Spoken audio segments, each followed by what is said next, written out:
ایک شخص گلی گلی پھر کر آواز لگا رہا ہے، کسی کو بازار سے کوئی سودا سلف منگوانا ہے تو بتا دے۔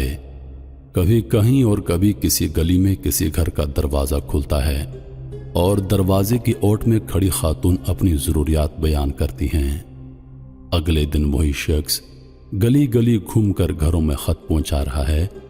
جو روم اور فارس کے محاذ پر جہاد میں مصروف سپاہیوں کی طرف سے ان کے اہل خانہ کے نام آئے ہیں۔ خط پہنچانے کے ساتھ وہ آواز بھی لگا رہا ہے، کسی نے جوابی خط دینا ہے تو لکھ کر فلاں تاریخ کو میرے حوالے کر دے کہ محاذ پر قاصد نے روانہ ہونا ہے۔ آواز لگانے والا ساتھ یہ بھی آواز لگاتا ہے، اگر کسی کے پاس لکھنے کا سامان نہیں تو مجھ سے لے لے، اور اگر کسی کو لکھنا نہیں آتا تو مجھ سے لکھوا لے۔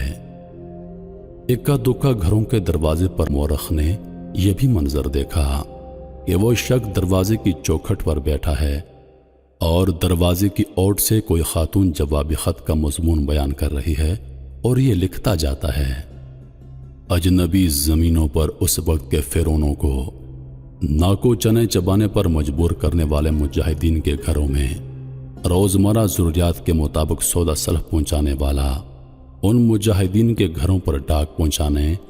اور ڈاک کا جواب محاذوں کی طرف روانہ کرنے والا آپ جانتے ہیں وہ شخص کون تھا؟ جی ہاں، یہ شخص کوئی اور نہیں بلکہ حضرت عمر بن خطاب رضی اللہ تعالی عنہ تھے۔ امیر المومنین حضرت عمر بن خطاب رضی اللہ تعالی عنہ